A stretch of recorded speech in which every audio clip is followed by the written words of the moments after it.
भर्गो देवस्य धीमहि धियो यो नः प्रचोदयात्।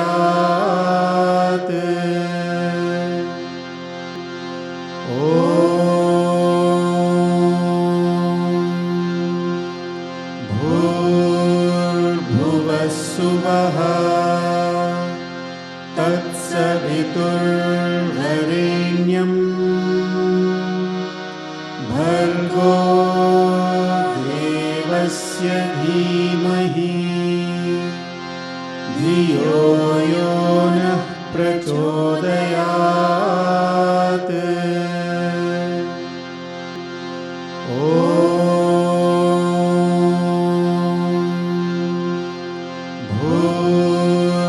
भूर्भुवस्सुवः तत्सवितुर्वरेण्यं भर्गो देवस्य धीमहि धियो यो नः प्रचोदयात्।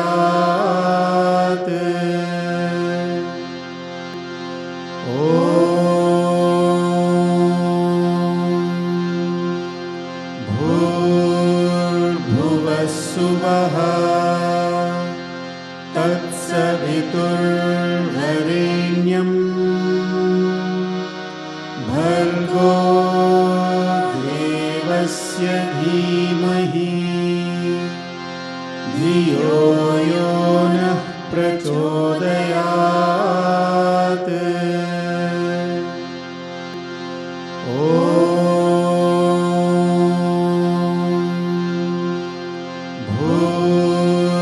भूर्भुवस्सुवः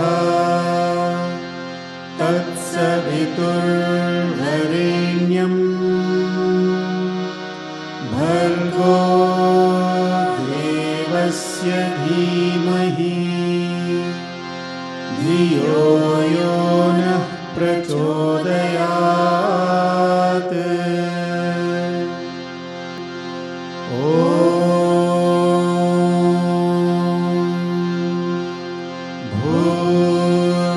भूर्भुवस्सुवः तत्सवितुर्वरेण्यं भर्गो देवस्य धीमहि धियो यो नः प्रचोदयात्।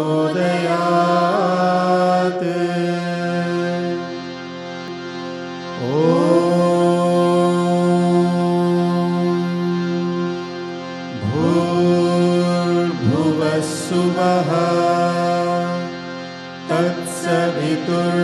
तत्सवितुर्वरेण्यं भर्गो देवस्य धीमहि धियो यो नः प्रचोदयात्।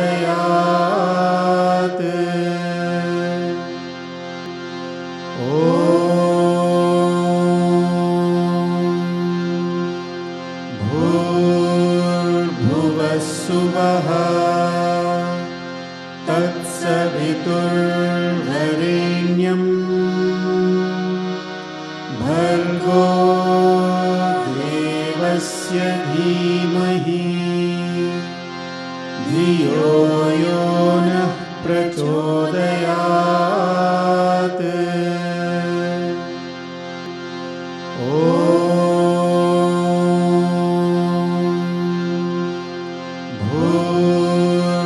भूर्भुवस्सुवः तत्सवितुर्वरेण्यं भर्गो देवस्य धीमहि धियो यो नः प्रचोदयात्।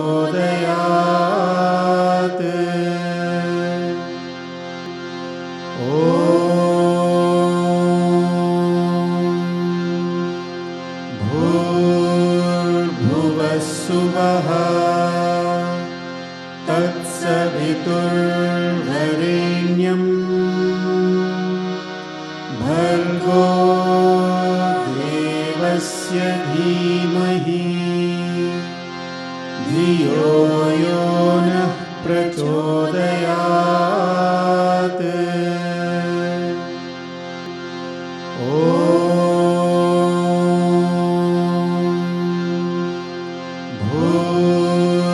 भूर्भुवस्सुवः तत्सवितुर्वरेण्यं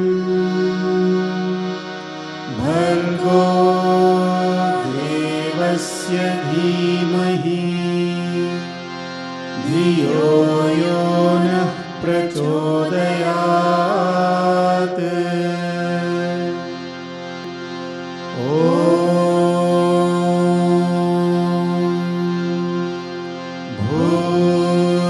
भूर्भुवस्सुवः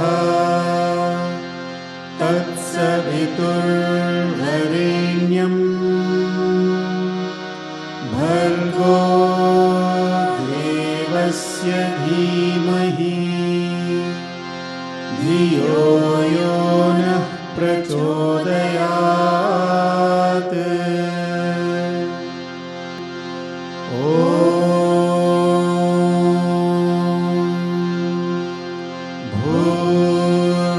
भूर्भुवस्सुवः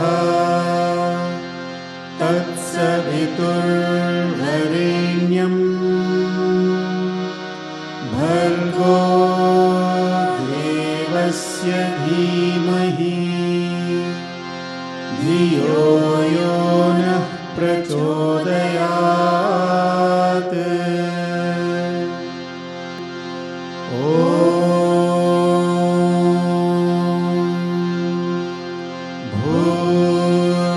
भूर्भुवस्सुवः तत्सवितुर्वरेण्यं भर्गो देवस्य धीमहि धियो यो नः प्रचोदयात्।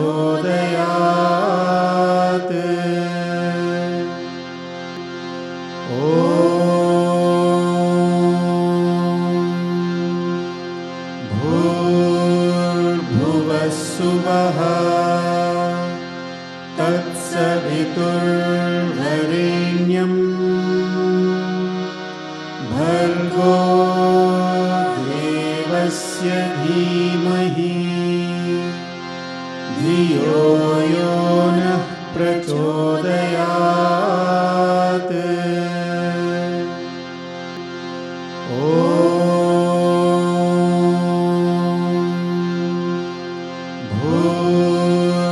भूर्भुवस्सुवः तत्सवितुर्वरेण्यं भर्गो देवस्य धीमहि धियो यो नः प्रचोदयात्।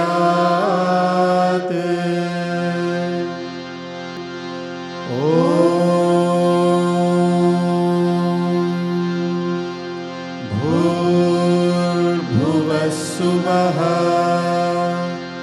तत्सवितुर्वरेण्यं भर्गो देवस्य धीमहि धियो यो नः प्रचोदयात्।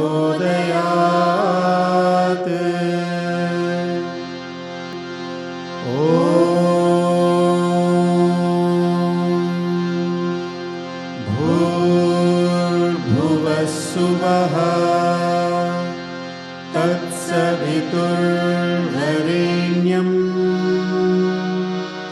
भर्गो देवस्य धीमहि धियो यो नः प्रचोदयात्।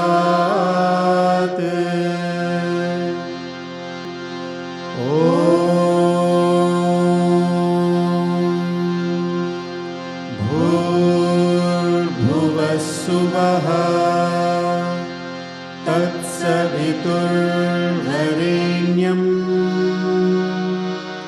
भर्गो देवस्य धीमहि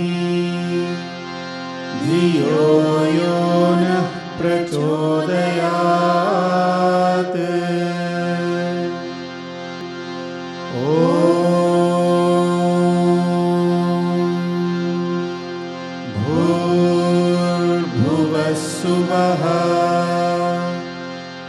तत्सवितुर्वरेण्यं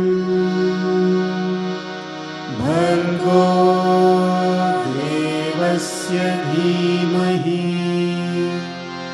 धियो यो नः प्रचोदयात्।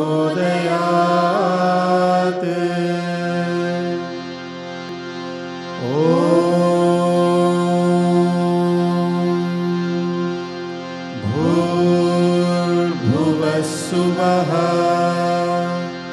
तत्सवितुर्वरेण्यं भर्गो देवस्य धीमहि धियो यो नः प्रचोदयात्।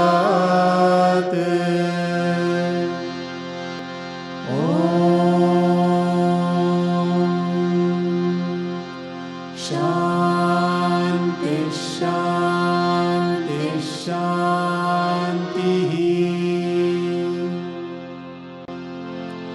Our Father, who art in heaven, hallowed be thy name. Thy kingdom come, thy will be done, on earth as it is in heaven. Give us this day our daily bread, and forgive us our trespasses, as we forgive those who trespass against us. And lead us not into temptation, but deliver us from evil. For thine is the kingdom, the power, and the glory, forever and ever. Amen. Shema Israel, Adonai Eloheinu, Adonai Echad, Adonai Echad, Adonai Echad. Hashem Avohu Vahishtem Ashti Ushto Asti Ushto Ahmai Yadashai Vahishtai Hashem. Namo Tassa Bhagavato Arahato Samma Sambuddhassa. Buddham Sharanam Gacchami, Dhammam Sharanam Gacchami, Sangham Sharanam Gacchami. Bismillah ar-Rahman ar-Rahim. Bismillah ar-Rahman ar-Rahim. Bismillah ar-Rahman ar-Rahim. La ilaha illallah, Allah, Allah. La ilaha illallah, Allah, Allah. La ilaha illallah, Allah, Allah.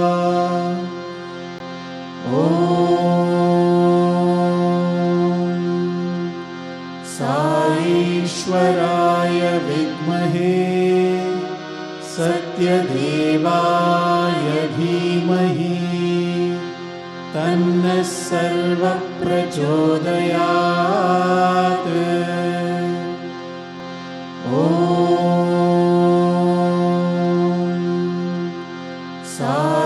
Saishwaraya vidmahe satyadevaya dhimahi tanna sarva prachodayat.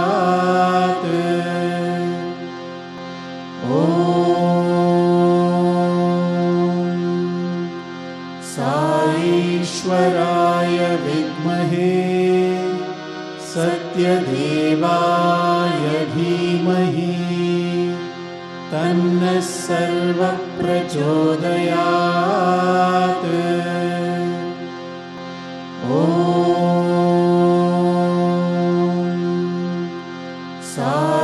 Saishwaraya vidmahe satyadevaya धीमहि तन्नः सर्वः प्रचोदयात्। ॐ साईश्वराय विद्महे सत्यदेवाय धीमहि तन्नः सर्वः प्रचोदयात्। ॐ साईश्वराय विद्महे सत्यदेवाय धीमहि तन्नः सर्वः प्रचोदयात्। ॐ साईश्वराय विद्महे सत्यदेवाय धीमहि तन्नः सर्वः प्रचोदयात्। ॐ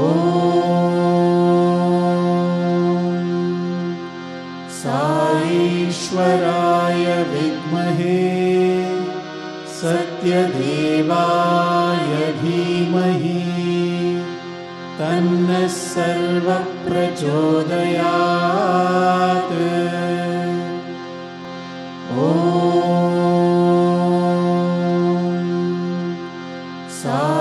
साईश्वराय विद्महे सत्यदेवाय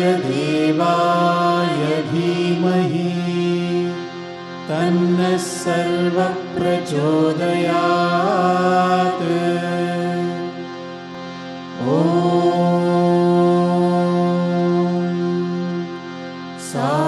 साईश्वराय विद्महे सत्यदेवाय धीमहि तन्नः सर्वः प्रचोदयात्। ॐ साईश्वराय विद्महे सत्यदेवाय धीमहि तन्नः सर्वः प्रचोदयात्। ॐ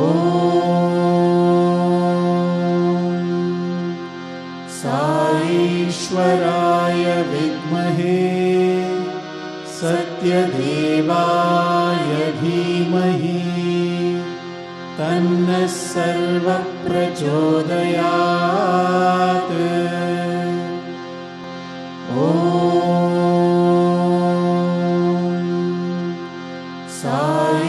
साईश्वराय विद्महे सत्यदेवाय धीमहि तन्नः सर्वः प्रचोदयात्। ॐ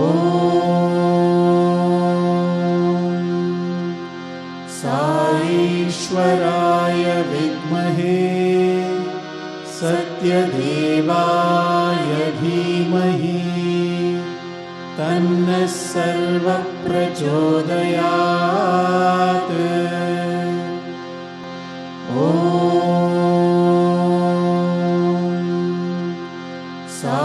साईश्वराय विद्महे सत्यदेवाय धीमहि तन्नः सर्वः प्रचोदयात्। ॐ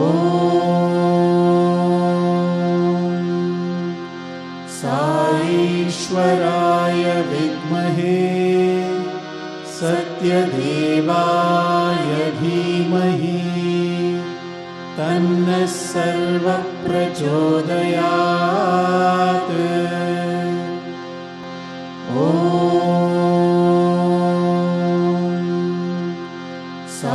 साईश्वराय विद्महे सत्यदेवाय धीमहि तन्नः सर्वः प्रचोदयात्। ॐ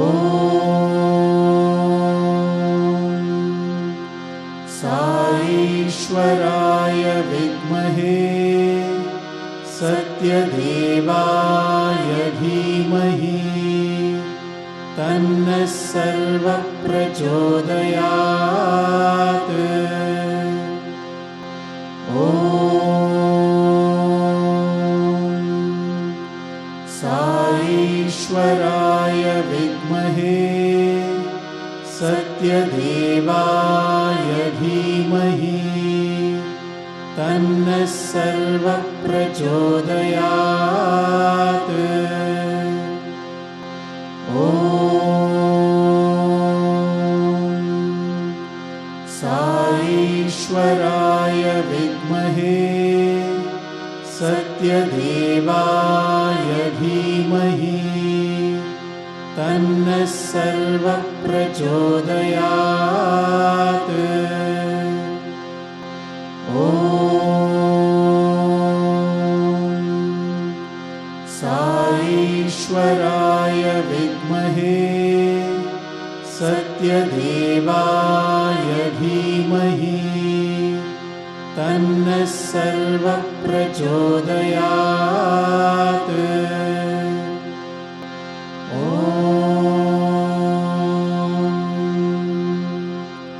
शान्ति शान्ति शान्तिः।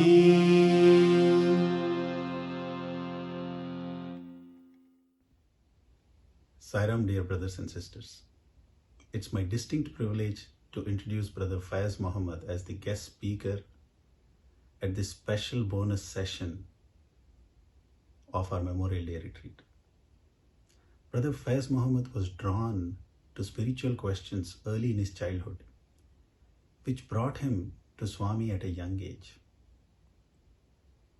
Brother Fize Mohammad was instrumental in developing the Satya Sai organization in the islands of Trinidad and Tobago. He has held various positions in the organization, and he currently holds the position of Central Coordinator for West Indies. Brother Fize Mohammad is not new to Region-1. I first met him way back in 2012 when he came to address us at the inaugural session of Chelmsford Sai Center. As a fellow pilgrim and Swami's devotee, his earnest quest, his unassuming demeanor, his loving and soft speech are his most endearing qualities. Today, I look forward to learning from his vast experience and deep insights on his spiritual journey with Swami. I wish all of you and Brother Fize Mohammad Eid Mubarak. Without further ado, I introduce Brother Fize Mohammad.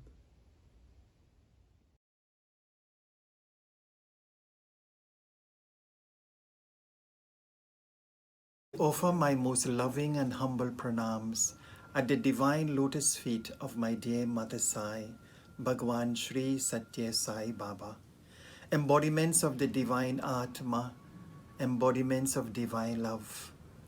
Loving Sairams to one and all. I give thanks to my dear Mother Sai for the opportunity to share and to receive His love amongst you today. Not a blade of grass moves, and I have not willed it so. This gathering of souls can only take place save and except through His will. Man who knows nothing behaves as if he knows everything. God who knows everything behaves as if he knows nothing. I begin this contribution with a little humor. A young adult came face to face with God. He wanted to fool God and outsmart him. He said, God, how much is $1 worth in heaven? God said, $1 is worth $1 million. He paused for a little while and he said, God, how much is 1 second worth in heaven? And God said, 1 second is worth 1,000 years. The young adult paused for a little while and he said, God, can I have $1? And God paused a while and said, "Can you wait 1 second? Let me share a beautiful story that happened around the year 2000 in Trinidad and Tobago in a tiny South Indian village called Penal. A few years prior to that, I got an interview with Swami in which I asked him, "Baba, what kind of seva should I do in this life," specifying this life? And Baba told me, "Teach the children, help the old people, and visit the hospital." In 1981, I had the golden opportunity of attending the first ever overseas Balvikas Guru training program in Prashanti Nilayam, where we were invited specifically by Swami. It was a most wonderful Guru training course where Swami himself presided over the activities. But after that, and for a few years after, nothing was done on my side. When Swami told me in the interview, "Teach the children," I took that as a cue that I should start an SSE class. And so in the year 2000, a group of SSE teachers got together. But I had one particular challenge, devotees. The 5 teaching methods, the prayers, silent sitting, devotional singing, group activity, and storytelling, I hadn't a clue as to how to teach using these 5 teaching methods. So I had to go now and learn every single teaching method so that I could become an effective SSE teacher. I remember spending hours learning the simple bhajans, spending hours learning the prayers from the different religions. I didn't know how to sing. So I associated myself with some of the bhajan singers and learned the basics of singing. I practiced how to tell stories by doing research and practicing in front of the mirror. Most importantly, beloved devotees, the most important thing I felt was I had to reflect a good example of Swami's teachings. There's a saying, "No written word, no spoken plea can teach young minds what men should be. Nor all the books and all the shelves, but what the teachers are themselves." And so I strove in my own way to become a good example for the children to follow. Little things like saying prayers before meals, not uttering lies, ensuring that there was unity in thought, word, and deed. I was preoccupied with to reflect the message of Sai. In Trinidad and Tobago, we have a population of approximately 1.3 million people, mostly of African and Indian descent. Our forefathers, from an Indian perspective, came from India 165 years ago to work on the sugarcane plantations. Our African brothers came from Africa. And we have 3 main religions in Trinidad: Hinduism, Christianity, and Islam. And so in our SSE class, we had to reflect that universality of Baba's message and also share and teach the children so that that Sarva Dharma attitude, that Sarva Dharma foundation could be created in them. And so the format of our class at that time, we would start with a Muslim prayer, a Christian prayer, Hindu prayer. We would have devotional singing where we would sing Islamic songs, hymns, as well as bhajans. And then we had a period of silent sitting. And then the class would split into the 3 different age groups: 6 to under 9, 9 to under 12, and 12 and above, until around 14 or 15. And the classes went really, really well. The children were embracing the human values, and there was progress being made. But ever so often, the gurus would sit and brainstorm ideas together with the children to see how we could make the class more interesting, more loving, and more fun. So we devised an activity called Humor Using Human Values. So the week before, we would ask the children to research and come up with value-based jokes to share with the class the next week. We had family fun days. We had inter-SSE class visits. We had cricket matches. We would take the children on outings, creating a lot of fun while they were learning. And a most amazing thing happened once in the class. We had a particular child, about 7 years old, very much introverted. He had come from a broken home. And many a day in this particular class, he would remain very, very quiet. No matter how much we prodded and asked him to speak, he would always remain silent. But the day we introduced the humor period, where they would research value-based jokes, when we asked for volunteers the following week, this little child with a lot of gusto and enthusiasm jumped up and ran to the front of the class and told a lovely riddle. And I can even share that with you. He said, "What subject would a snake study in school?"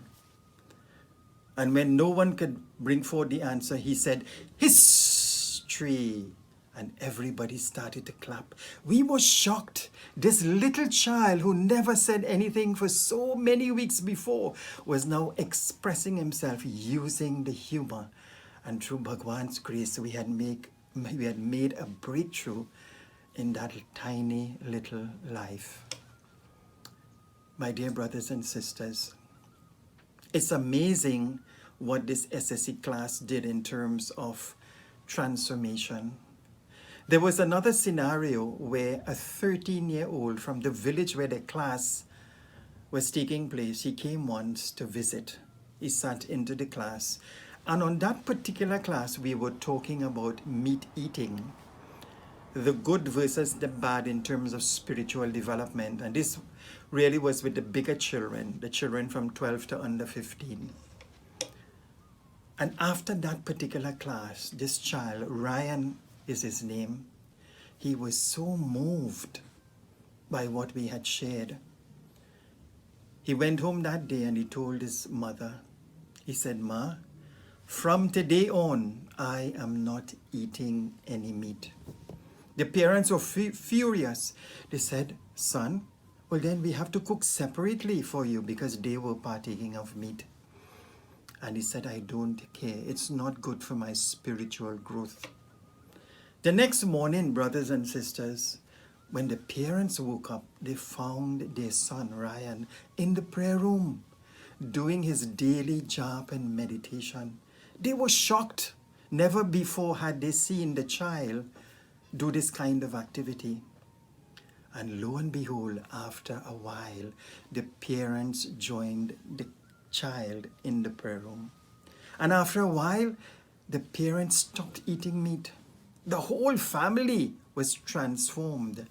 And that entire family started to attend bhajans every week and were actively involved in the character development of their child. Brothers and sisters, as we went along with the class, on another day, another discussion, an idea was shared. Why don't we have a children's satsang, where the children from beginning to end would conduct the entire satsang? And what the gurus did, the SSE teachers did, we trained, we coached, we mentored the children to sing universal songs. We got a child with a beautiful, soothing voice to do the light meditation. We selected children that had the aptitude to give very powerful, inspiring messages. A child was there to chair the entire program. On that particular day, when the first children's satsang was going to be held, the adults in the center were invited, but they sat at the back. And for 1 hour and 15 minutes, these wonderful Sai children conducted a most beautiful and inspiring children's satsang. It was professionally done. It was efficiently done. Most important, it was done with tremendous devotion. At the end of it, the adults hung their mouths open. They could not believe what the children had just achieved. The children themselves felt so much joy and happiness being given the opportunity. And lo and behold, brothers and sisters, another amazing thing extended from this children's satsang. The children in the class who had birthdays coming up will tell us, the gurus, Uncle, we want to have a children's satsang to celebrate their birthdays. And so every single month, with 1 or 2 birthdays in every month, we would go at children's homes. And this had a tremendous impact and effect on the village where the child came from. So in a particular village, when that child would have the children's satsang to celebrate his or her birthday, he would invite all his friends in the village, and the parents of those children will come. And when they saw how beautiful, how inspiring, how professional the children's satsang went, they were truly inspired. Not only that, living in the village with their friends and mingling with the parents as well, the parents noticed a distinct change of behavior in the SSE children. They did very well in their exams. They had great respect and adoration for their parents. They were well behaved in conduct and behavior. They helped at home. And this inspired the other children and parents in the village. They saw a transformation in these Sai children. And they inquired, where are you getting these beautiful teachings? And little by little, our Bal Vikas, our SSE class, which started with 20 children, doubled over a period of months to over 50 students. What was amazing as well is that normally parents will drop their children and go back home or go and do chores and come back in time to pick them up. But the children began to love the class so much that they would encourage their parents. They would wake them up on a Sunday morning. We used to have the class on a Sunday morning. And said, Mommy, Daddy, we have to go Bal Vikas. We have to go SSE. And when they would drop the children would want the parents to stay with them. So with the encouragement of the SSE teachers, we started a parents class side by side with the SSE classes. And lo and behold, amazing things started to happen. There was a greater bond now between parents and children. There was greater unity. There was greater strength. And this led, brothers and sisters, this led to the family satsang being created in each of the children's homes, fulfilling that second of the 9-point code of conduct. The first being daily japa and meditation. The second, at least once per week, to have that family satsang. And that is what brought about strength and unity in the family. Brothers and sisters, those children today, emanating from the Bal Vikas class many years after, they have become doctors, lawyers, teachers, and all different professions, manifesting those human values in their daily life. It brought so much of joy and happiness to us. Beloved devotees, what was very important in Trinidad and Tobago is that we celebrated all the festivals. Whether it was Diwali, Eid ul-Fitr, Christmas, Guru Purnima, it doesn't matter, Mahashivratri, the children were always given the opportunity at center activities and national levels to create a play, to produce an item, to sing, to dance. And so they were always involved in the activities of the center. And so they were given chances where they could have allowed the blossoming forth of human excellence in their lives. Brothers and sisters, Swami says 75% of his time was spent with who? The younger ones. If Swami's life is his message, then we as members of the organization should give priority and attention to the character development of our children. I remember one of our SSE teachers said, if you give a needy family a box of groceries, they may have food for 1 or 2 weeks. But when you awaken a human value in the heart of a child, that value will be there blossoming forth for generations to come in the life of that particular child, and that child will then pass it on to so many others. Brothers and sisters, this is the impact of SSE. And I want to make a very brave and bold statement. In my 41 years of being a member in the Satya Sai International Organization, I have witnessed and observed that the most widespread, multifaceted transformation of members in the organization has been achieved through one single activity: Satya Sai spiritual education. And by extension, education in human values and educare. Why? Character development is a three-legged stool transforming the child, the parents, and the teachers. And this is what our wonderful Lord, Bhagwan, has given to the world. In fact, he has said, educare is the Veda of the 21st century. And when we look at the impact that the teachings of Satya Sai Baba, especially in human values, has had a transforming effect throughout the world, beginning with the children. It is a very powerful tool for world transformation, for transformation of human consciousness. Brothers and sisters, I want to sing a song to bring this segment of the talk to a fitting end. Love is my form, truth is my prayer, bliss is my food. My life is my message, expansion is my life. My life is my message, expansion is my life. No reason for love, no season for love, no birth, no death. Prema Satya Ananda Dharma Shanti Ahimsa.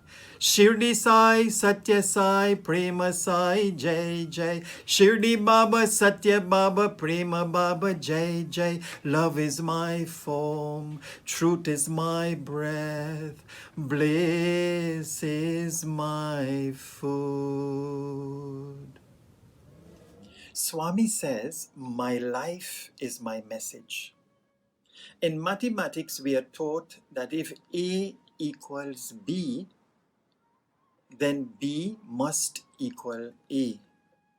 Similarly, when Swami says, my life is my message, it also means my message is my life. Which means today we say we are not able to see Swami. How then to experience Swami? Before, we were seeing Swami, experiencing Swami, and getting his message. Today, the reverse is happening. If we want to experience Swami, we practice and live his message. When we practice his message, we will experience Swami. It is such an important message today, devotees, because we don't have the physical form. I want to refer to the message said a little bit earlier, where we shared that if you give a box of groceries to a needy family, you give them food for 1 or 2 weeks. But when you awaken a value in the heart, in the mind, in the consciousness of the child, that value remains with that child and influences and impact that child's life. And not only that particular child, but whatever that child shares out of that value is spread, is impacted, is influenced to so many others. Then that child may grow up, get married, have children, and then the values are also shared. So we can never truly know the great significance and influence of that one particular value. If you cut an apple in half, you can count the number of seeds in the apple. But you can never count the number of apples that will come forth from each seed in the future. That is something we may never know. And that is why it is so important as educators, as teachers, as those with an impact and influence of children, to treat this with responsibility, with dedication, and with commitment. Because really and truly, we are creating the future and the character of these wonderful children. One of the most significant and important wings in the Satya Sai organization is the education wing. Why? Because it deals with the character development of individuals, children, young adults, and adults. And in the Satya Sai International Organization all over the world, a large percentage of SSE teachers, educators, coordinators are women. Today, women are being undervalued. Women are being treated as slaves. Women are being branded as poor and helpless, confined to the home and kitchen. Swami has come to raise the status of women to their rightful places. He has empowered them to become agents of change and transformation in the society. He has provided them with character-based education to facilitate the blossoming forth of human excellence. Let us look together at some of the sayings of Swami when it comes to the role of women in the society. Swami says, among human beings, it is a privilege to be born a woman. In addition to being the spiritual leader in the house, women have excelled as leaders in society. The honor and glory of a country is held in the hands of women. The strength of the entire social fabric rests upon her. Whenever women are honored, there is prosperity and happiness. Men should not behave in an arrogant way towards women, thinking themselves to be more strong and powerful. Truly speaking, women are more powerful than men. The scriptures declare that men only have 3 powers, whereas women have 5. The cause for the present fall in moral standards and absence of social peace is the neglect of this aspect of women's education, says Swami. No nation can be built except on the culture of its women. Women are capable of ruling nations and even the whole world if they make up their minds, says Swami. Men should not consider women as mere slaves. Today our country is on the downslide because we take our women very lightly. So brothers and sisters, when we look at the Anantapur Girls' College, how did it all begin? Before the Girls' College was constructed, and this is an experience shared by one of the old devotees of Bhagwan, he stated that before the Girls' College was constructed in Anantapur, Swami visited the site. He sat down in a chair and he surveyed the entire premises. He then said, "This is going to be a girls' college." Why? Baba then said, "Creation begins with Brahma. Brahma creates, Vishnu preserves, and Shiva destroys. The Brahma Lok, is the womb of the mother. And that is how the Anantapur Girls' College began its existence. But where did it all begin? Where was this dream born? It took shape in the heart of one of the noblest women of our time. One who, no matter how rural her background, had the courage to visualize a brave new world. Mother Ishwarama imparted her dream to her divine son, Bhagwan. She wanted that the women of this country, generally regarded as weak and helpless, be fully empowered and provided with the tools of education so that the dying roots of traditional values may be revived with the mastery of character and culture. It is a significant fact of history that among the educational institutions started by Bhagwan, the first was the Satya Sai Arts and Science College for Women in Anantapur in 1968.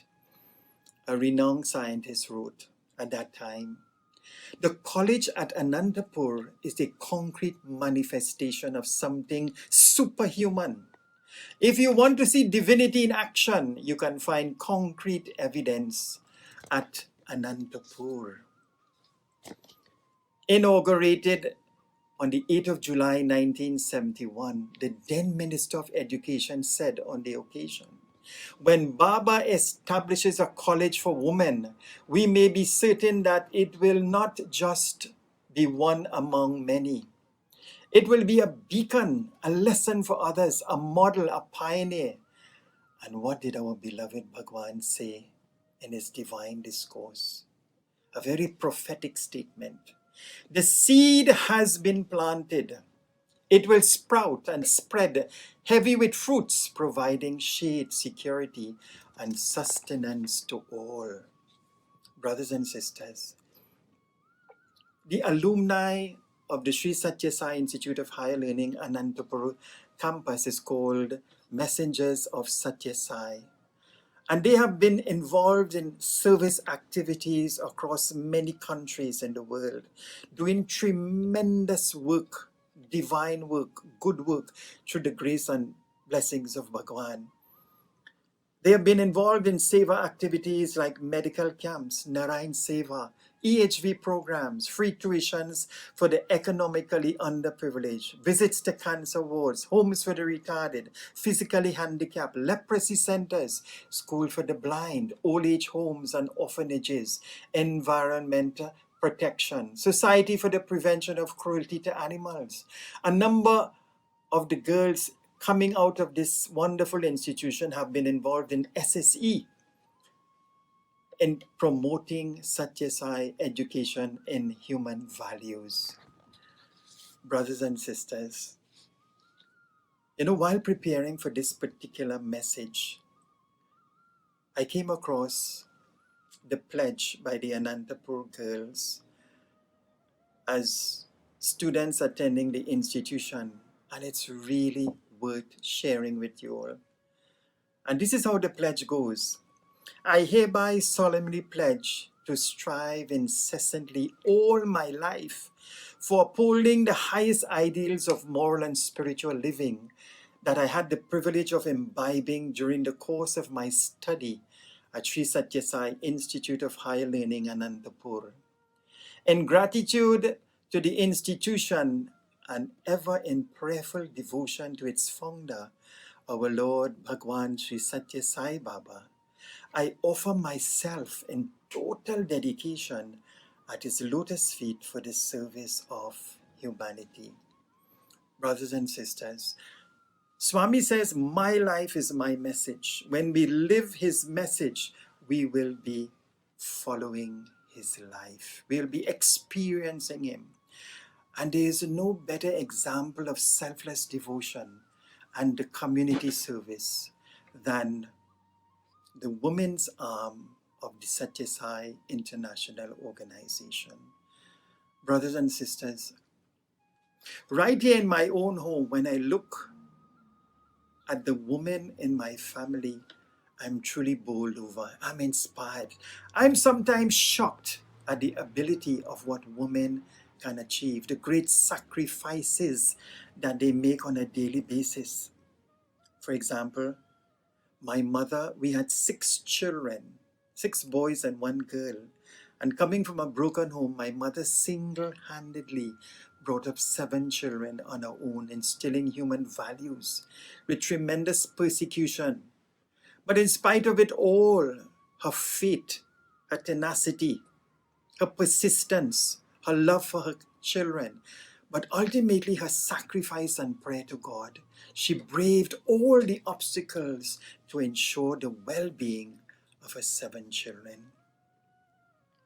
Today, she's my greatest inspiration. She's my perfect example of what God is. She possesses all the qualities. As Baba says, the closest thing to God's love is a mother's love. Swami has said the mother is the goddess who has given us this body, this blood, this individuality, and as such she deserves all the veneration and worship that we can shower at her lotus feet. Brothers and sisters, through Bhagwan's grace, I have been blessed with a wonderful wife and 2 beautiful daughters.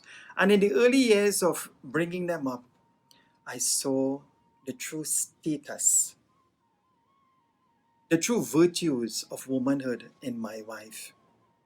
Just to quickly enunciate what a day in our family was like, she would get up at 4:30 in the morning, preparing the children for school, making breakfast, seeing about their clothes, packing their lunches. In fact, the husband became like another child in the house.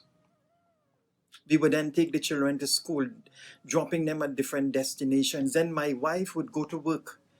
Then coming back home, we would pick up the children, bring them back home, empty their lunch kits, make sure they had a bath, took a little rest.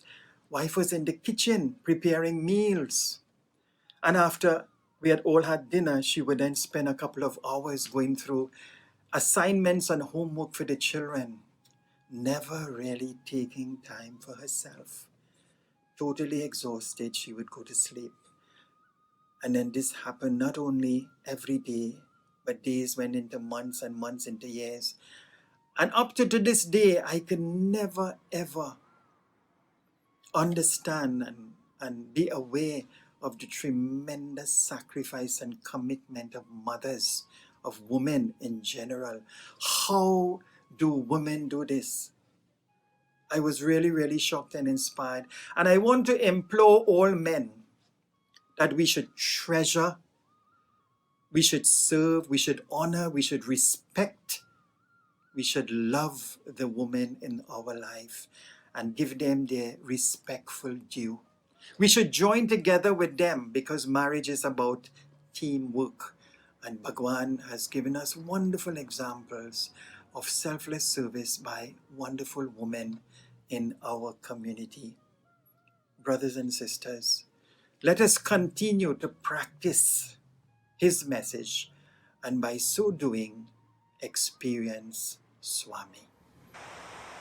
My life is my message. My message is my life. One of the fundamental principles of Swami's message, one of the most beautiful teachings, was the universality of his message. In 1979, when I was given the first book by a Muslim brother from the mosque on Sai Baba, he told me, Fize, read this book with an open mind. I took Satyam Shivam Sundaram home and I began to read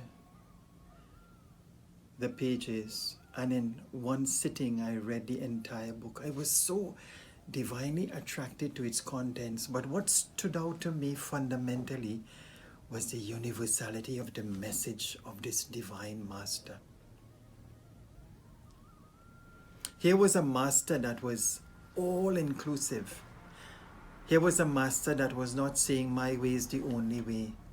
Here was a master that was preaching, was living love in action. Here was a master who was asking not for a single penny, but simply for love and obedience to teachings. His teachings on universality are so simple and beautiful. When I read the quotes of Baba on universality, it really, really won over my heart. There is only one religion, the religion of love. There is only one caste, the caste of humanity. There is only one language, the language of the heart. There is only one God, and He is omnipresent. Swami says, whom the Muslims adore as Allah, whom the Christians adore as Jehovah, whom the Saivites adore as Pulabja, He, the one God, is the same God of all mankind. And then this beautiful one really touched me. Let the different faiths exist. Let them flourish. Let the glory of God be sung in all the languages in a variety of tunes.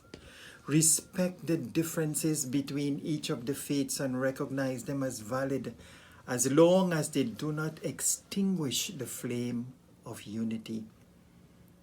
Baba says further, I have not come to disturb or destroy anyone's faith, but to confirm each in his own, so that the Muslim becomes a better Muslim, the Hindu becomes a better Hindu, the Christian becomes a better Christian.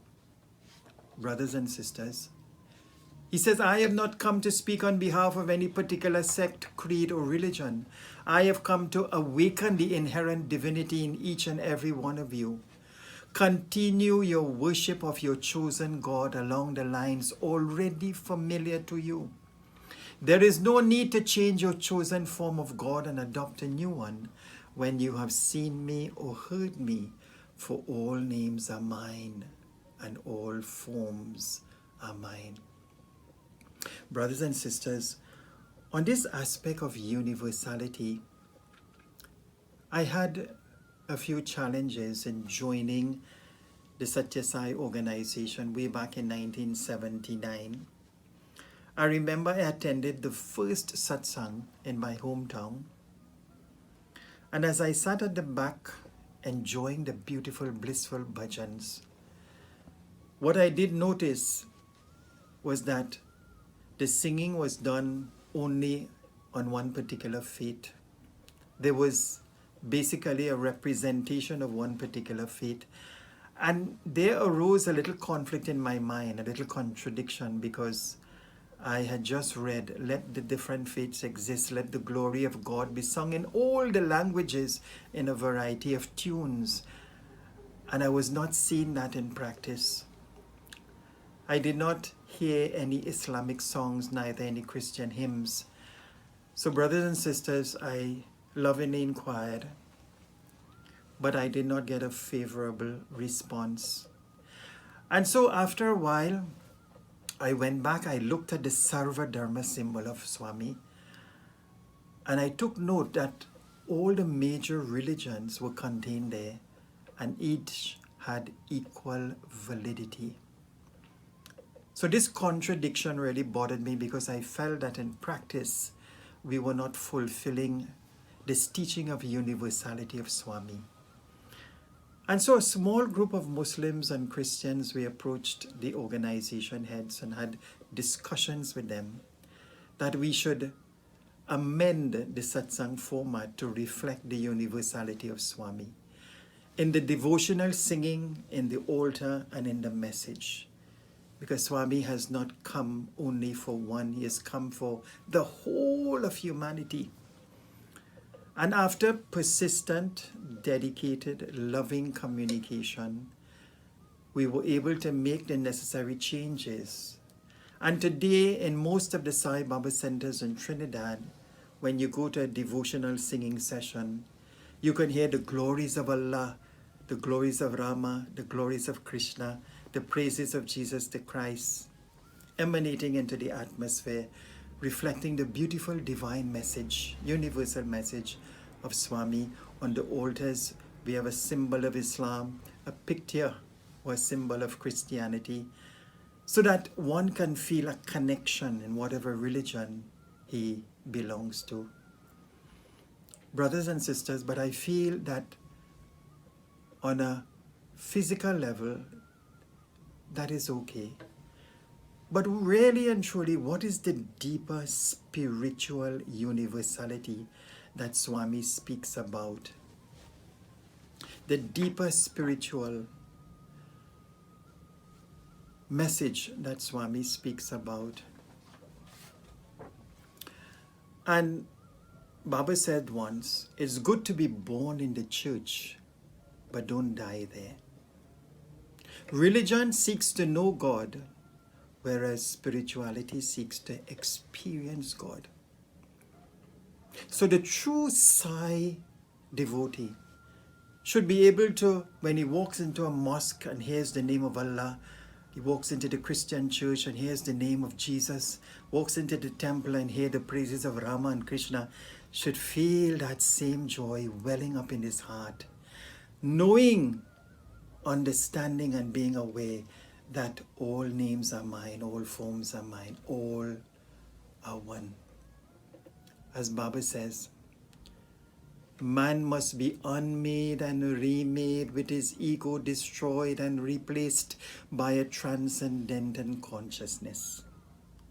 Brothers and sisters, I've always asked myself these questions when it came to Atma Universality religion. What religion is the Atma? What caste is the Atma? What color is the Atma? What educational status is the Atma? When we look deeper, we will see that when we remove the veils, the 70,000 veils that are spoken about in the Holy Quran, when we remove the ego from our sight, we can then truly realize the oneness of Bhagwan Baba's teachings, that thread that runs through all of the religions. But coming back to that one particular teaching, where Swami says, I have come not to disturb or destroy anyone's faith, but to confirm each in his own so that the Muslim becomes a better Muslim. How, in my own personal estimation, did I become a better Muslim? When I started studying the teachings of Baba and in my own limited way began to practice them, I started to understand the oneness of Almighty Allah. One of the fundamental principles of Islam is the declaration of faith, where the Muslim says, the believer says, La ilaha illallah Muhammadur Rasulullah, which simply means there is no God but Allah, and the Holy Prophet Muhammad is his messenger. But the mystical men of Islam interprets the same verse as not that there is no God but Allah, but that there is nothing but Allah. And that coincided so beautifully with the teachings of Swami. When he says, I am God, but you are God also. The only difference is I know that I am God, whereas you are still on that journey. How I've become a better Muslim and having a better understanding of Islam, brothers and sisters, also is in the method of fasting. One of the fundamental principles of Islam is fasting during the holy month of Ramadan.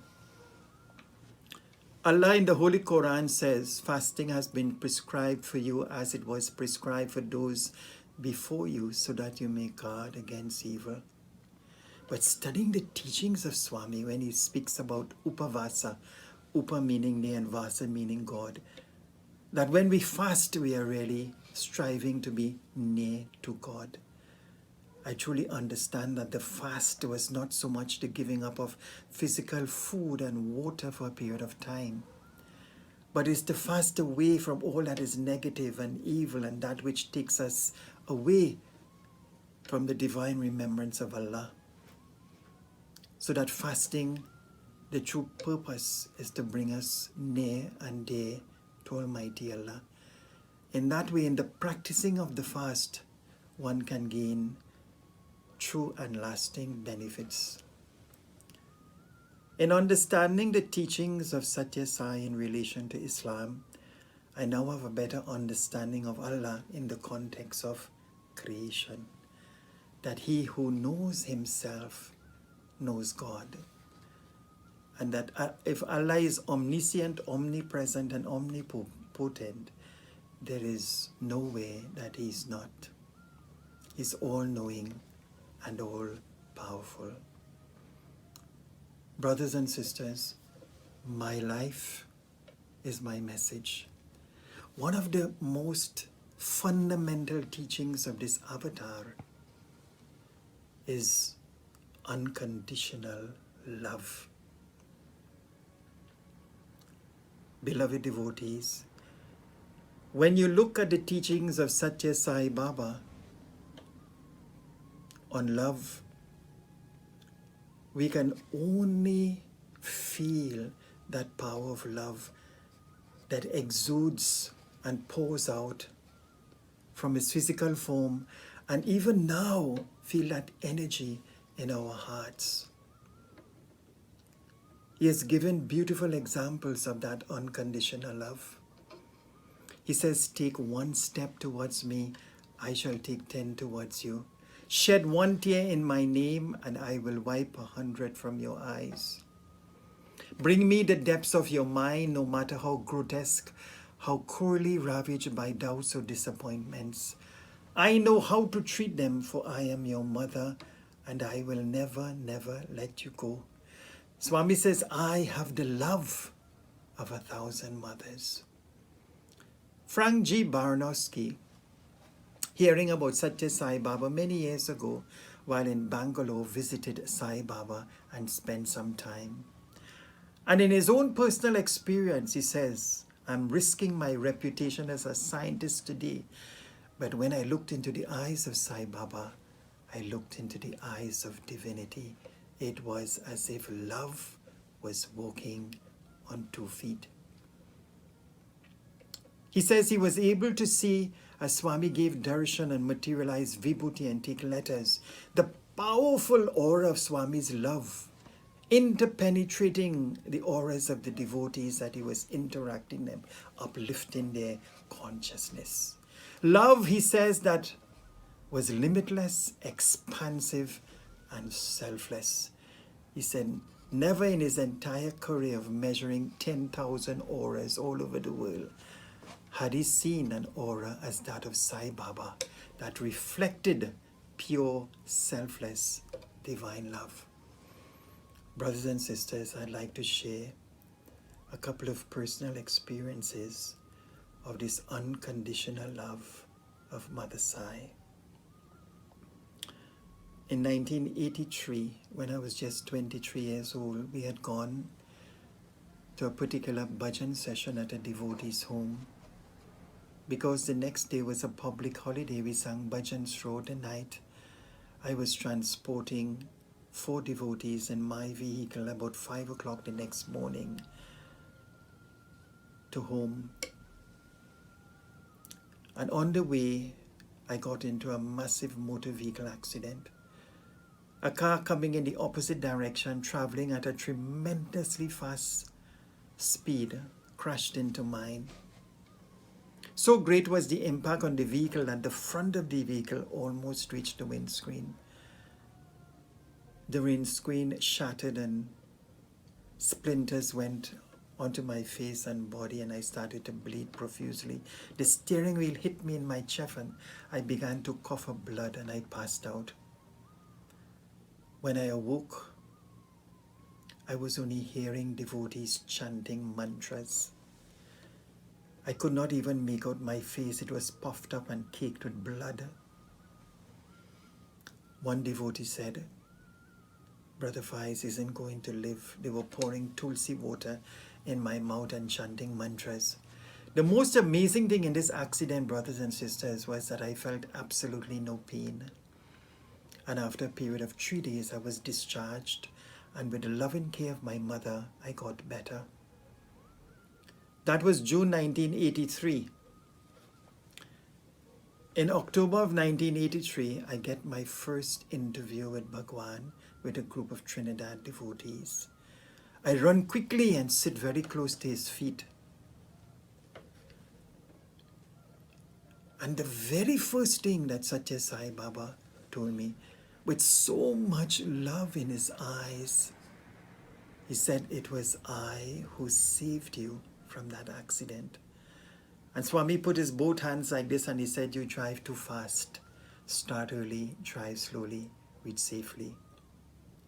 But the unconditional love of my beloved Lord, when he said, "It was I who saved you from that accident," it was not only a physical saving, it was a spiritual and financial saving.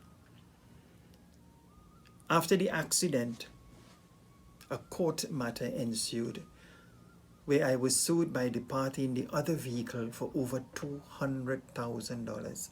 At that time, beloved devotees, if I had $1,000 in the bank, I had plenty. And on the day that the matter was called in the court, my wife was crying hysterically. The attorney handling the case was a Sai devotee. I took a packet of vibhuti and placed it in his pocket as we entered the courtroom. Lo and behold, devotees, as the case was called, I was called on the stand to give my side of the incident. And honestly, I could not remember certain parts, and so I spoke the truth, placing everything at the feet of Swami. When it was the turn of the other parties to give evidence, and I had seen all of them outside, they had brought doctors, lawyers, insurance adjusters. I had only Swami and the packet of vibhuti. They called for the gentleman once, he did not appear. They called him twice, he did not appear. And on the third count, when he did not appear, the judge then said, "This case is dismissed because we have no refute against what Mr. Mohammad had said." In my heart, I was so thankful to Swami. I started crying. I met my wife outside of the courtroom and I said, "You won't believe the miracle of Swami's love." Brothers and sisters, this is the message of Bhagwan when he speaks about unconditional love. The next incident happened many years after, where I was delivering a talk at one of our Sai Baba centers in Trinidad. And I had a very, very good close friend in Sai. We did a lot of good Sai work together. And after having given the talk on one particular night, 7:30 the next morning, I get a phone call from him. A very disturbing and hurtful phone call.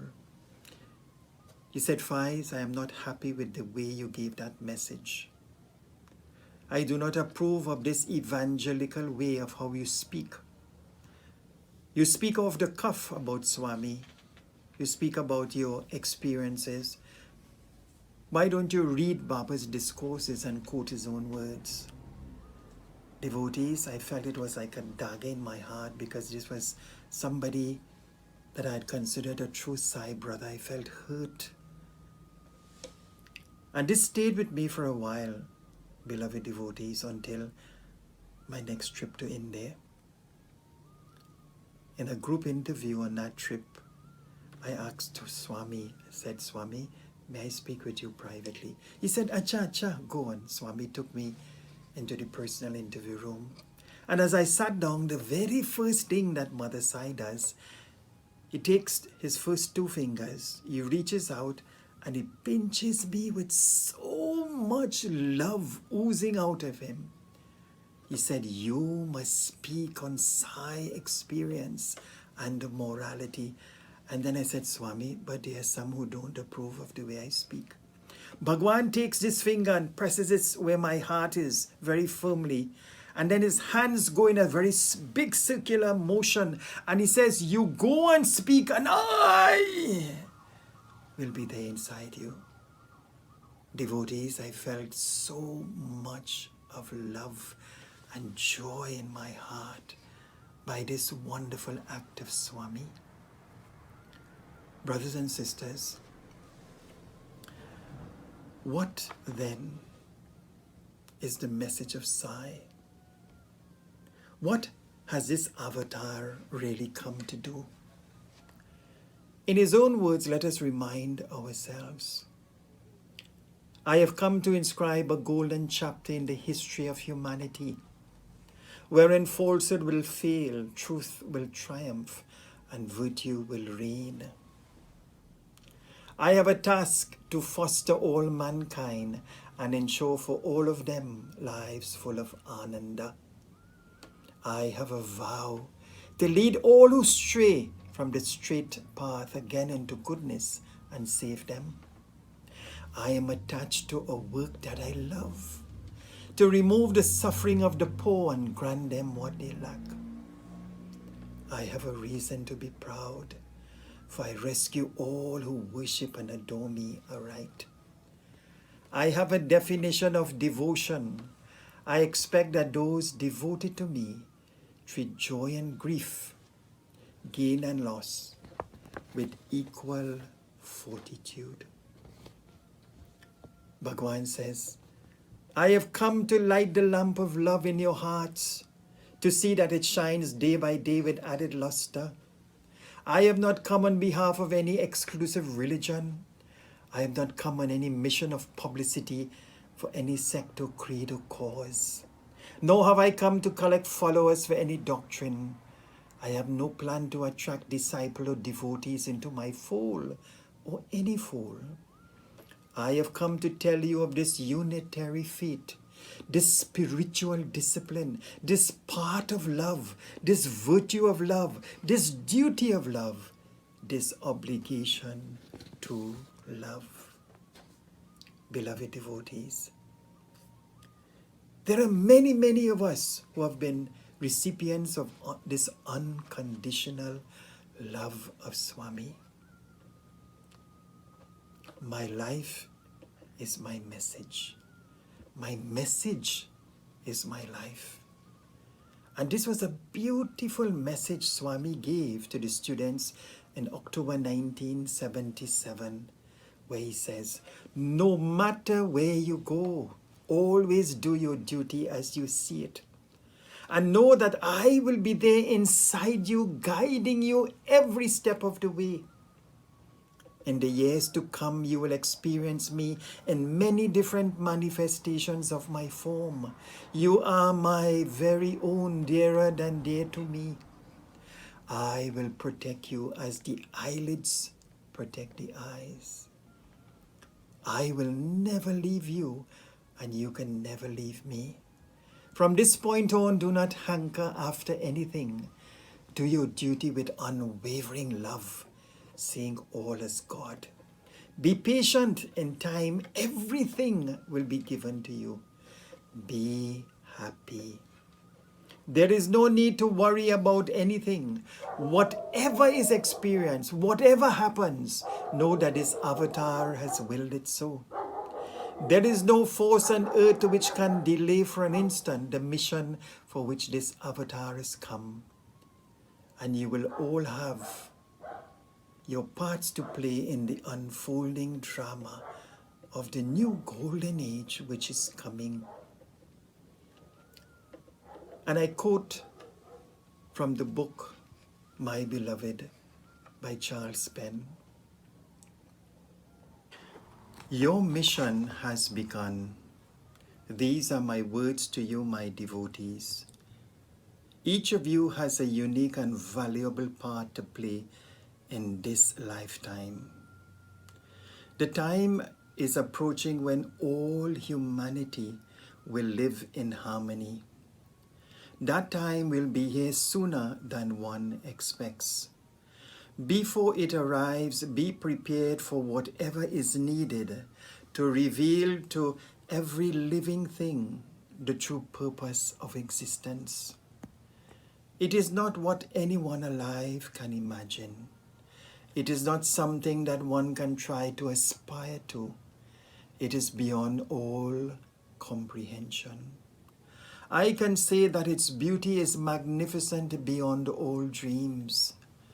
And as each of you perform your silent work, I will embrace you to my heart. And henceforth your soul shall be lifted up. Your eyes will reveal my presence within. This I say to you, my devotees, from the Lord's mountaintop, where all the universes become one. Be about my work, my beloved bhaktas. Your breath will carry the scent of the blossoms of heaven. Your example will be that of angels. Your joy will be my joy. Brothers and sisters, the COVID-19 pandemic has gripped the entire world, affecting it in so many ways. Millions are suffering in a state of sadness, frustration, and economic hardship. Others have embraced the opportunity to offer acts of kindness and compassion. Others have taken the opportunity to go within, to introspect, to relook at priorities and what is truly important in life. It has been a time for stock taking. Swami says, "My life is my message." What has our beloved Mother Sai done for humanity, especially in times of crisis, be it earthquakes, floods, or other natural disasters? Swami has given so much. He has given bountifully, selflessly to those in need. The Satya Sai International Organization all over the world are engaged in selfless acts of kindness and compassion at this time. Thousands of care packages are being distributed, feeding those in need, medical care, educating the public, and so much more is being done. In times like these, a kind word, a smile, a phone call to someone in need can truly make a difference. Most important at this time, brothers and sisters, is continuous prayer to heal the world. Ralph Waldo Emerson once said, "More things are wrought by prayer than this world dreams of." Samasta lokas sukhino bhavantu. May all the beings in all the worlds be happy, may none suffer. Let us continue to radiate love, light, and sincere prayer to the entire world, which is in dire need. Brothers and sisters, I received a poem recently that was inspiring and soulful, that was born out of this crisis situation. A father in a Christian church. And it is entitled Lockdown. And it's very much in line with our theme, My Life is My Message. Lockdown. Yes, there is fear. There is isolation. There is panic buying. There is sickness. Yes, there is even death.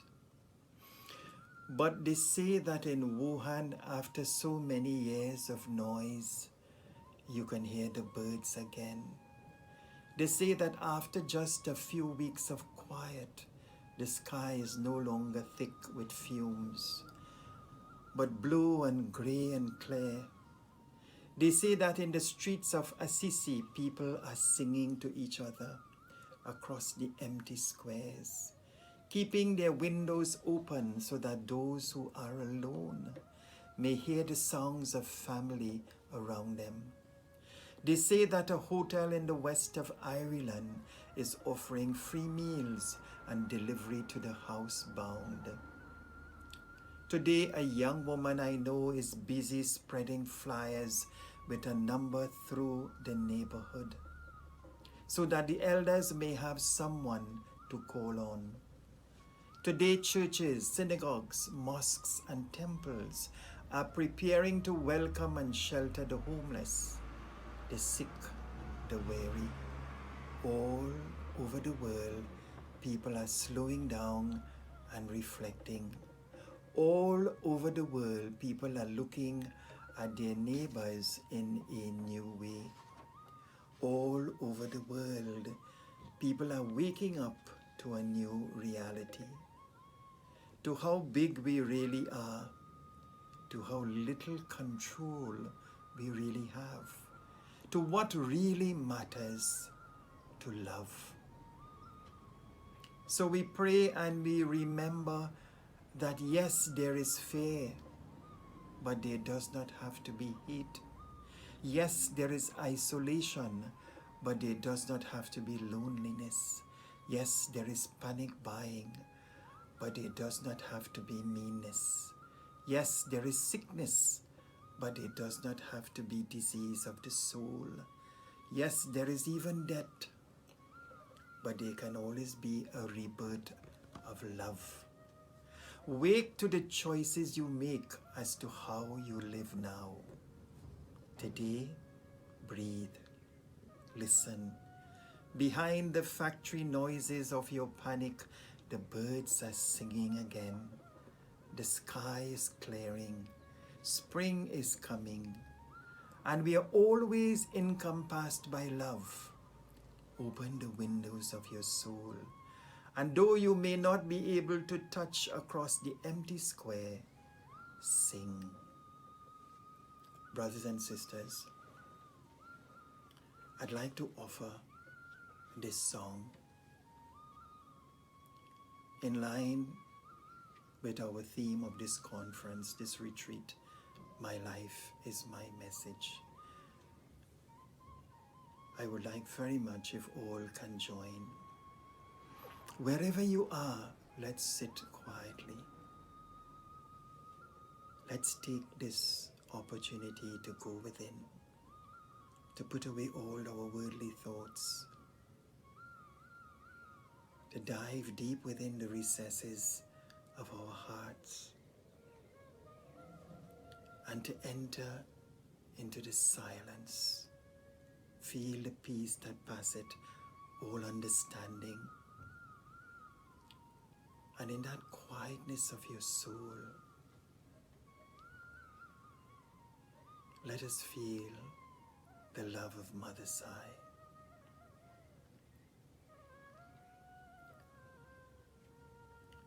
Love, peace, righteousness, and truth. Love, peace, righteousness, and truth. Holy Spirit, dwelling in us all. Holy Spirit, dwelling in us all. Father in heaven, show us the way. Father in heaven, give us your peace. Love in every heart. Peace in every mind.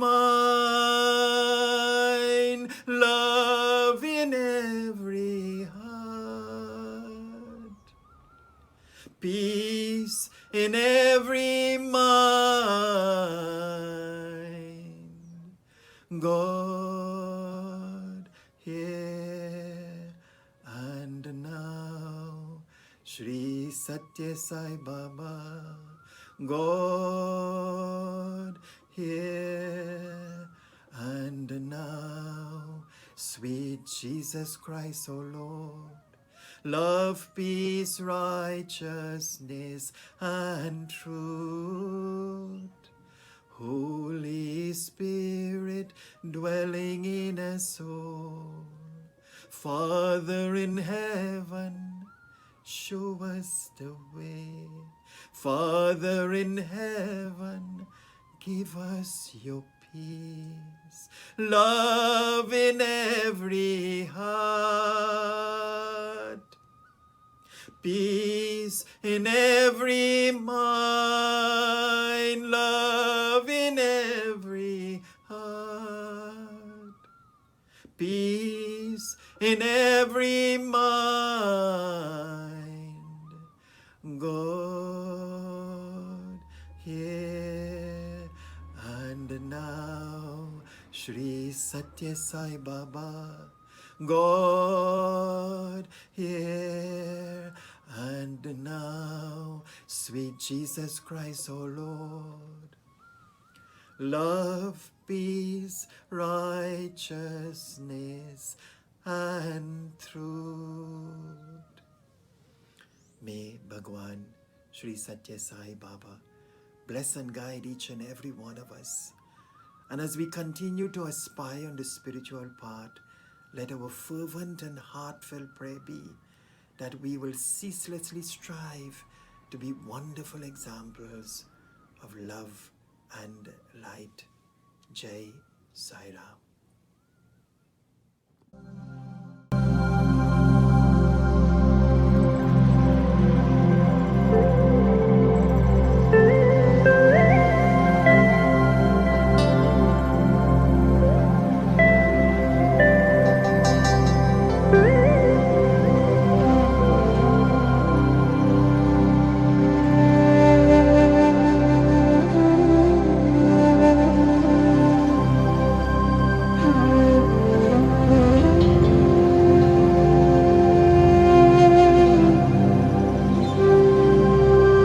చుక్కలన్నీయు బ్రహ్మ,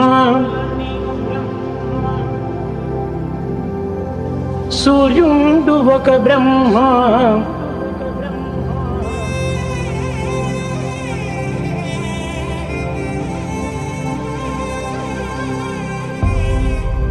చుక్కలన్నీయు బ్రహ్మ, సూర్యుండు ఒక బ్రహ్మ, చంద్రుడన్నను బ్రహ్మ, జలము బ్రహ్మ,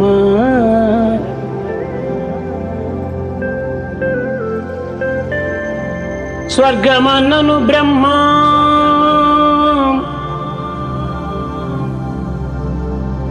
వైకుంఠమది బ్రహ్మ,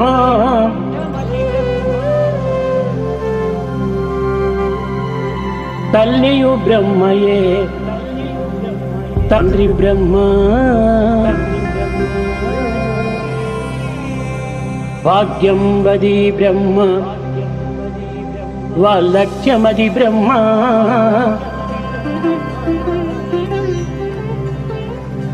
జీవించుటది బ్రహ్మ, జీవి బ్రహ్మ,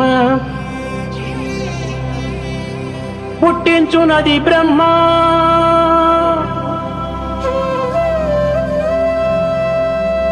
పోషించునది బ్రహ్మ, పుట్టించునది బ్రహ్మ,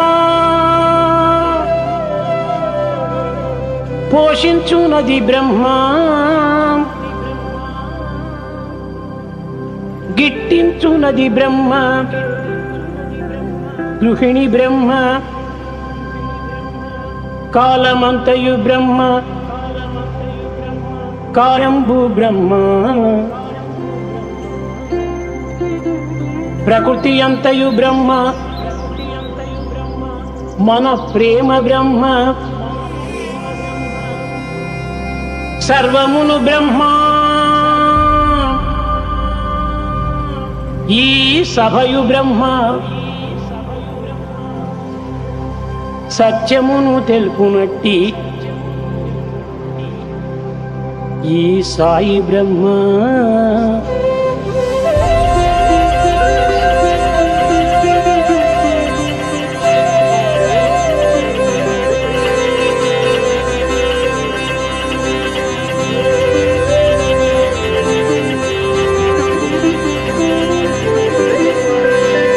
ఇంతకంటెను వేరెత్తి ఎరుగపరతు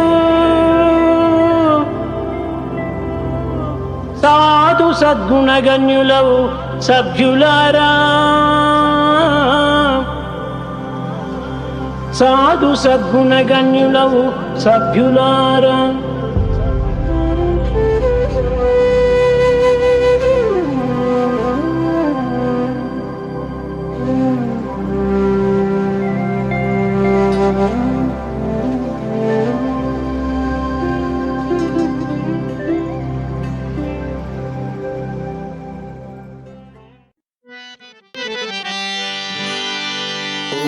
जय जगदीश हरे स्वामी सत्य साई हरे भक्त जना संरक्षक भक्त जना संरक्षक पति महेश्वरा ओम जय जगदीश हरे शशिवदना श्रीकरा सर्व प्राणपते स्वामी सर्व प्राणपते आश्रित कल्पलतिका आश्रित कल्पलतिका आपतांडवा ओम जय जगदीश हरे माता पिता गुरुदैवं मरियन्तयु नीवे स्वामी मरियन्तयु नीवे नाद ब्रह्म जगन्नाथा नाद ब्रह्म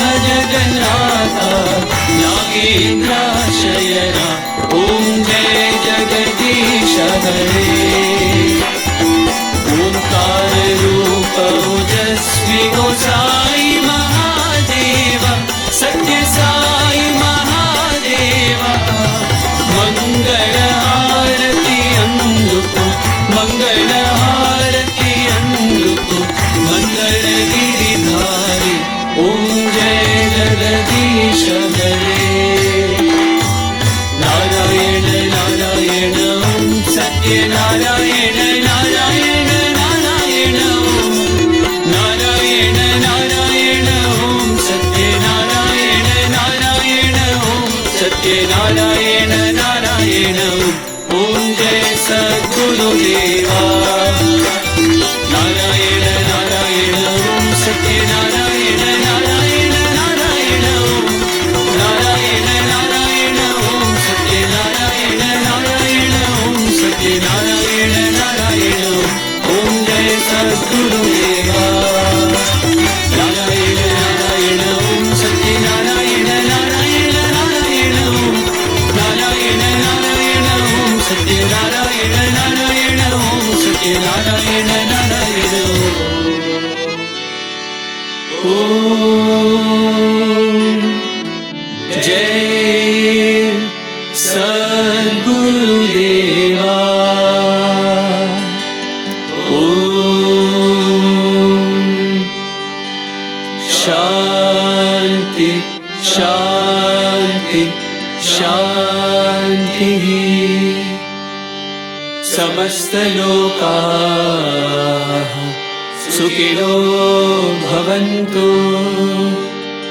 समस्त लोकाः सुखिनो भवन्तु समस्त लोकाः सुखिनो भवन्तु समस्त लोकाः सुखिनो भवन्तु समस्त लोकाः सुखिनो भवन्तु समस्त लोकाः सुखिनो भवन्तु समस्त लोकाः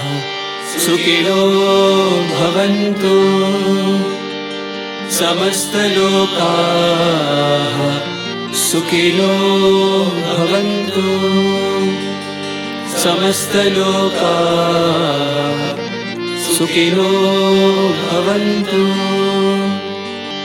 समस्त लोकाः सुखिनो भवन्तु समस्त लोकाः सुखिनो भवन्तु समस्त लोकाः सुखिनो भवन्तु समस्त लोकाः सुखिनो भवन्तु समस्त लोकाः सुखिनो भवन्तु समस्त लोकाः सुखिनो भवन्तु समस्त लोकाः सुखिनो भवन्तु समस्त लोकाः सुखिनो भवन्तु समस्तलोकाः सुखिनो भवन्तु समस्तलोकाः सुखिनो भवन्तु समस्तलोकाः सुखिनो भवन्तु समस्तलोकाः सुखिनो भवन्तु समस्तलोकाः सुखिनो भवन्तु ॐ शान्ति शान्ति शान्तिः जय बोलो भगवान श्री सत्य साई बाबा जी की जय।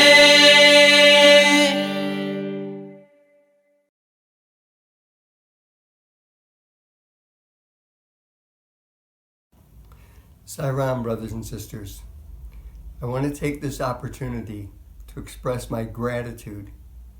First of all, of course, to Swami, who has brought us all together, and especially in this very different way that none of us could have imagined even a few months ago.